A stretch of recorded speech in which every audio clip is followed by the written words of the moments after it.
Hello दोस्तों, कैसे हैं आप सब लोग। तो चलिए आज हम लेके आए हैं आपके लिए 10th MCQ real number chapter का, है ना। फर्स्ट चैप्टर है 10th में। सारे ही बोर्ड में होगा, ये CBSE और ICSE वगैरह बाकी सारे बोर्ड्स में भी होगा। तो 10th क्लास का रियल नंबर चैप्टर का MCQs करेंगे, ठीक है कुछ। और इससे रिलेटेड अगर आपको वर्कशीट और असाइनमेंट चाहिए तो आपको इसके डिस्क्रिप्शन में मिल जाएगा उसका डाउनलोड लिंक, ठीक है। चलिए फर्स्ट क्वेश्चन करते हैं। क्वेश्चन पहले पढ़ते हैं क्या दिया हुआ। Choose the correct answer from the given 4 options in the following question. अच्छा, इसके बाद भी जो भी क्वेश्चन आएंगे, ठीक है, ये पहले 2 क्वेश्चन दिखाई दे रहे हैं, आगे और भी अब नीचे हम क्वेश्चन करेंगे, ठीक है। तो सब में आपको एक ही ऑप्शन उसका करेक्ट है और वो चूज करना है, इसका मतलब ये है, ठीक है। फर्स्ट क्वेश्चन में आते हैं, क्या है।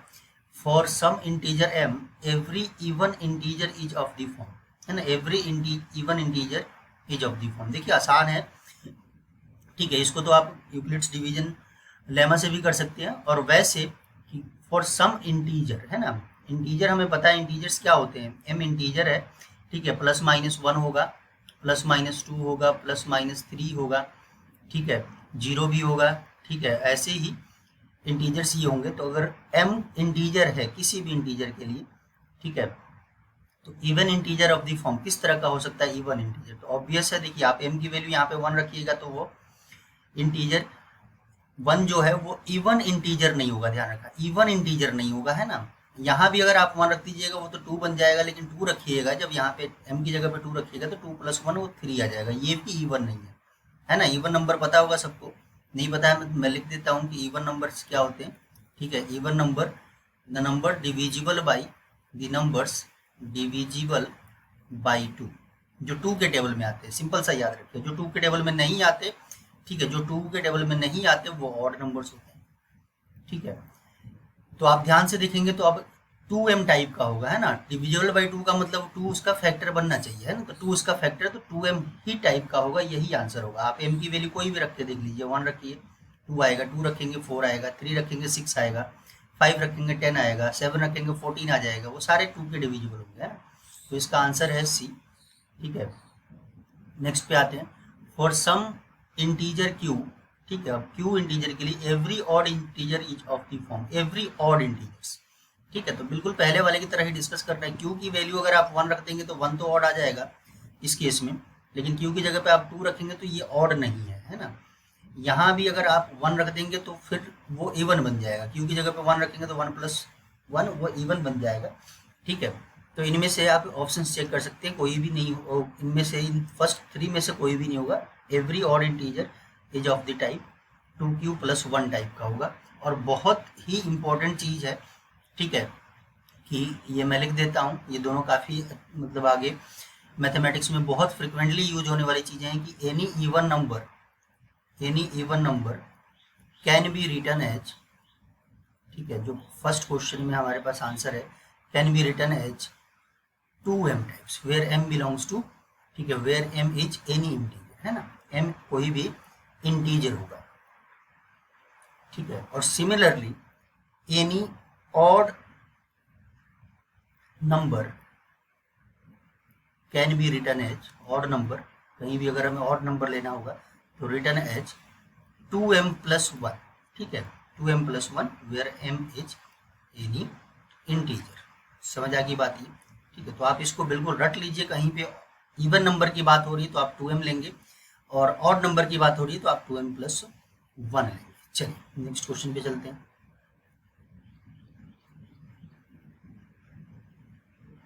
हाँ जी, नेक्स्ट क्वेश्चन है question number 3। n² - 1 is divisible by 8 if n is an integer, an odd integer, a natural number, an even number, ठीक है। देखिए n इज डिविजिबल बाई 8, आप इसको देखिए, आप यूक्लिड डिवीजन लेमा से प्रूव भी कर सकते हैं। अदरवाइज ये ऑब्जेक्टिव है, तो ऑब्जेक्टिव के लिए मैं आपको एक आसान तरीका बता रहा हूँ कि आप n की ऐसी वैल्यूज रख लीजिए, ठीक है।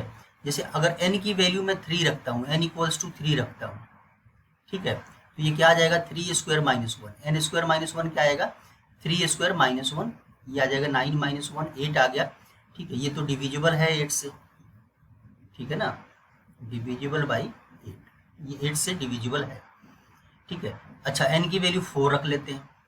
जब 4 रखेंगे तो क्या आएगा 4² - 1, 4² कितना होता है 16, 16 - 1 ये 15, ये तो 8 से डिविजिबल नहीं है ना, 8 के टेबल में नहीं आता है, ठीक है, फिर हम क्या करें, n की जगह पे 5 रख के देख लेते हैं। ठीक है, 5 रखेंगे तो क्या आएगा, 5 की पावर में 2 -1, 25 -1 24 आ जाएगा। ये तो डिविजिबल है 8 से, है ना, 8 के टेबल में आता है। तो आप आसानी से देख सकते हैं कि n इक्वल्स टू 3 8 से डिविजिबल आ गया, n इक्वल्स टू 5 8 से डिविजिबल आ गया, बट n इक्वल्स टू 4 नहीं आया। और भी आप एग्जाम्पल्स लेके देख सकते हैं, कोई दिक्कत नहीं। ठीक है, तो वहां से आप क्या कह सकते हैं कि n क्या होना चाहिए, ऑड या इवन। 3 और 5 बताइए किस तरह का है, ऑड इंटीजर है ना, ऑड इंटीजर होना चाहिए। तो यही आंसर है, इसका आंसर है सी। सबसे पहले तो हमारा जो बेसिक मेथड है वो ये कहता है कि आपको अगर एचसीएफ निकालना है तो आप यूक्लिड्स डिवीजन लेमा का यूज कीजिए। यूक्लिड्स डिवीजन लेमा ये कहता है कि दो नंबर्स हैं ए और बी, तो आप सबसे पहले इसमें ये देखिए कि कौन सा बड़ा है, तो definitely b is greater than a. ठीक है, definitely b is greater than a. तो आपको क्या करना है, बी को डिवाइड करना है ए से। ठीक है, आपको क्या करना है कि बी को डिवाइड करना है ए से। मैं सारे स्टेप्स मतलब यूक्लिड्स डिवीजन लेमा आपको एक्सप्लेन नहीं कर रहा हूँ आपको, ठीक है, क्वेश्चन के माध्यम से ही समझाने की कोशिश की जा रही है। ठीक है, तो आपको ये देखना है, दो नंबर्स दिए हैं, एचसीएफ कैसे निकालते हैं यूक्लिड्स डिवीजन लेमा का, वो हम डिस्कशन कर रहे हैं यूक्लिड डिवीजन लेमा का यूज करके। ठीक है, तो दो नंबर्स दिए हुए हैं, तो आप ए और बी दो नंबर ले लीजिए, उनको मान लीजिए, उनमें से बड़ा जो नंबर है, ठीक है, तो बड़ा नंबर कौन सा है, 117 है बड़ा, इसको डिवाइड कर देते हैं 65 से। ठीक है, 65 से डिवाइड कर देते हैं। अच्छा, 65 से इसको डिवाइड करेंगे, 65 टू जा ये तो 120 130 बन जाएगा, है ना, तो 65 1 जा ही आएगा, तो 65 तो कितना आएगा, 7 - 5 2 आ जाएगा, और यहाँ पे 11 6 तो 5 आ जाएगा, 11 - 6 5 आ जाएगा। उसके बाद क्या करना है आपने, अब 52 से डिवाइड करना है किसको, 65, किसको डिवाइड करना है, 65 को, ध्यान रखना है। ठीक है, 65 को डिवाइड करेंगे कितना आएगा, 1 आएगा, तो 52 यहाँ पे आ जाएगा, और ये कितना आ गया 3, और यहाँ भी आ गया 6 - 5 1 आ गया। फिर आपने क्या करना है, 13 से किसको डिवाइड करना है, 52 को, है ना, 52 को डिवाइड करना है, तो ये 13 4 जा 52 आता है, हमें पता है। ठीक है, तो इसका एचसीएफ क्या है, जिससे डिवाइड करने पे रिमाइंडर आपके पास 0 आ गया। ठीक है, तो यहाँ से इधर लिख देता हूँ मैं साइड में, थोड़ा इसकी जरूरत भी पड़ेगी। तो यहाँ से एचसीएफ जो आ गया, ठीक है, किस किस का एचसीएफ, 65 एंड 117 का एचसीएफ आ गया 30। क्वेश्चन ये कह रहा है कि आपको जो इसका एचसीएफ है 13, ठीक है, उसको इस फॉर्म में लिखना है। ठीक है, देखिए इस फॉर्म में लिखने के भी बहुत से तरीके, लेकिन अब ज़्यादा आसान ये है कि आपको 13 को इस फॉर्म में लिखना है।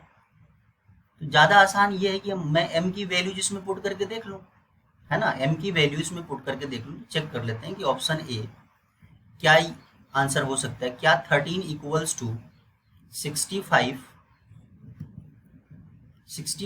इंटू m की जगह पे 4, हम ऑप्शन ए चेक कर रहे हैं, -117, ये कितना आ जाएगा, ये आ जाएगा 260, है ना, 5 4 जा 20 और 6 4 जा 24, तो 2 आ गया, 260 - 117। आप देख सकते हैं यहाँ से 13 तो नहीं आएगा, यहाँ से 13 नहीं आएगा, तो ऑप्शन ए भी करेक्ट नहीं है। वैसे ही बी देख लेते हैं, बी के लिए आप 65 इंटू एम की जगह पे क्या रखेंगे, 2 रखेंगे। ठीक है, -117, ये कितना आ जाएगा, 130 -117 कितना आएगा, ये 13 ही आएगा, ये 13 ही आएगा, तो ऑप्शन बी इज करेक्ट। ठीक है, ये option B is correct. Option C भी आप देख सकते हैं नहीं होगा, बी भी आप चेक कर सकते हैं नहीं होगा। ठीक है, आगे बात समझ में। चलिए नेक्स्ट क्वेश्चन पे मूव करते हैं।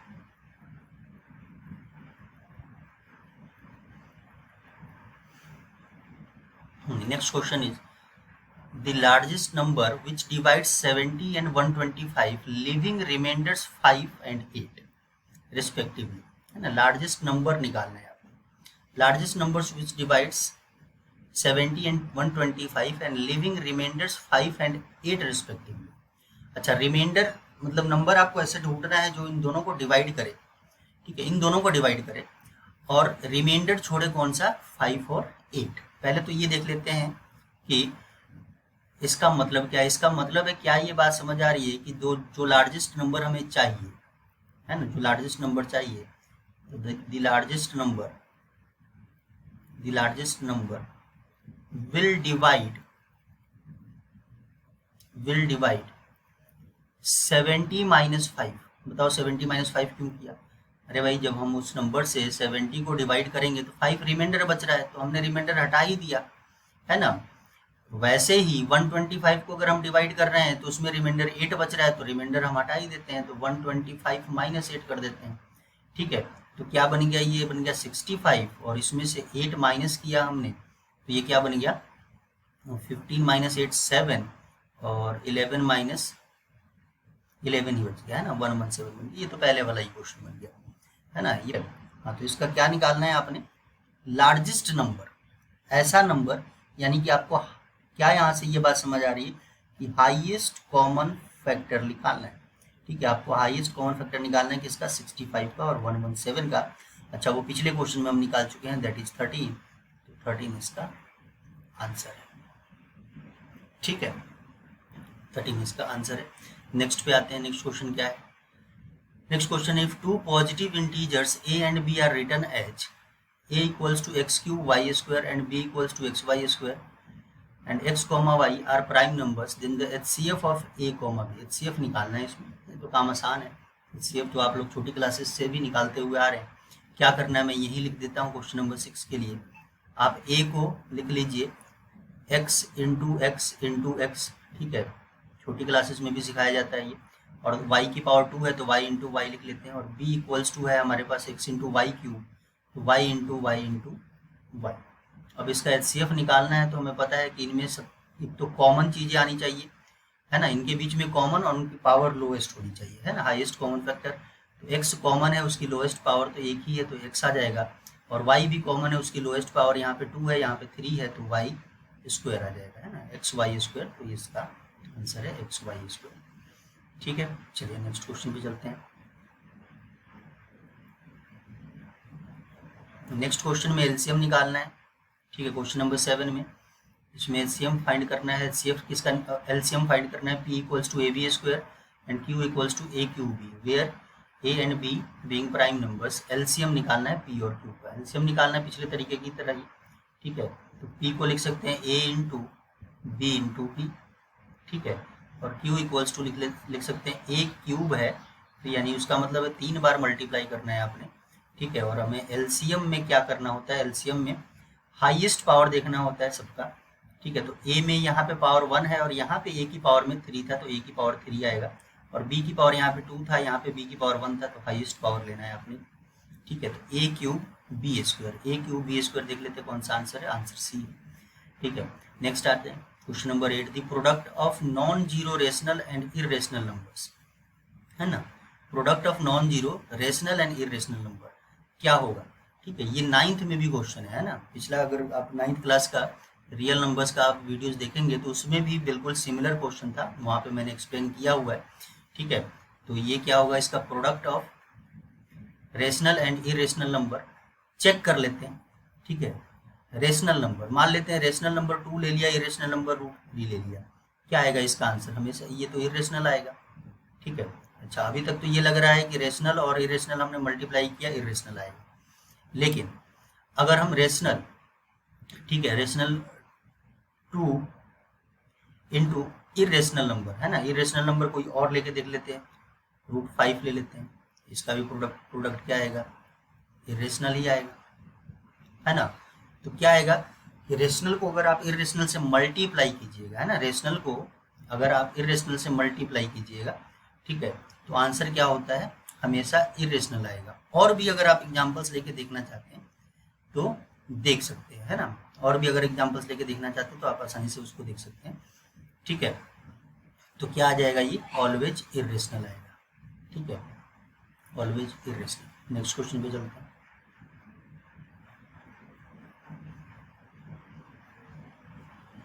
नेक्स्ट क्वेश्चन है, the list number that is divisible by all the numbers from 1 to 10 both inclusive. ठीक है, 1 और 10 को, इंक्लूसिव का मतलब 1 और 10 को भी कंसिडर करना है आपने।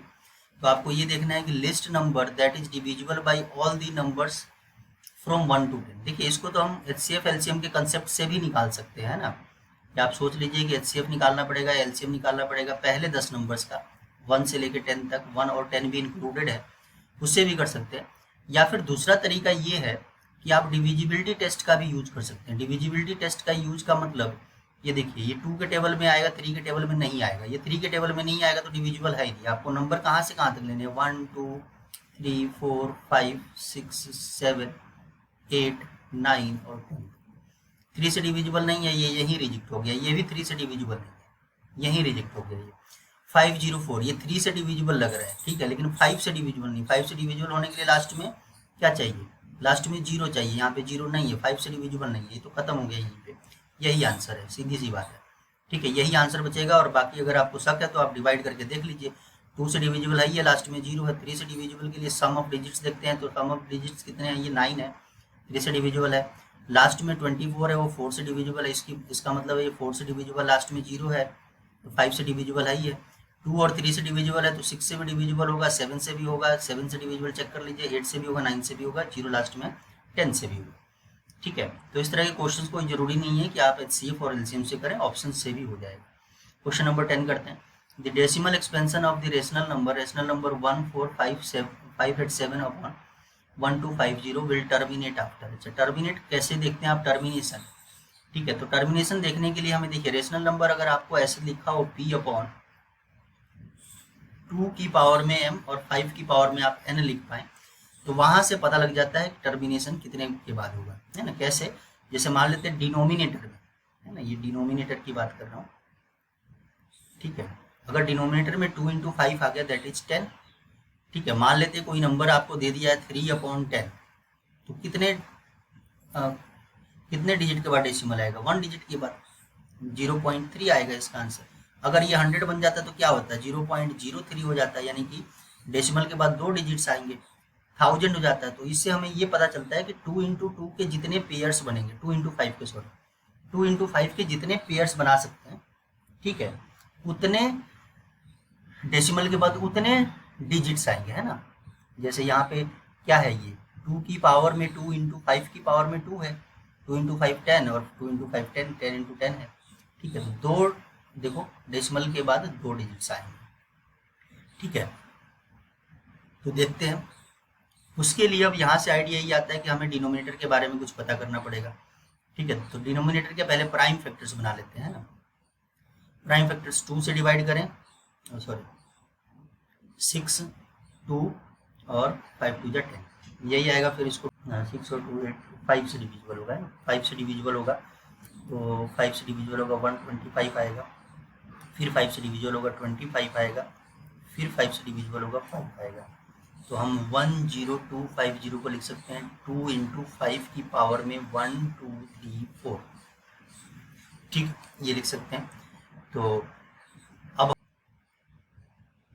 14587 अपॉन में 1250 की जगह पे हम ये लिख सकते हैं 2 × 5 की पावर में 4।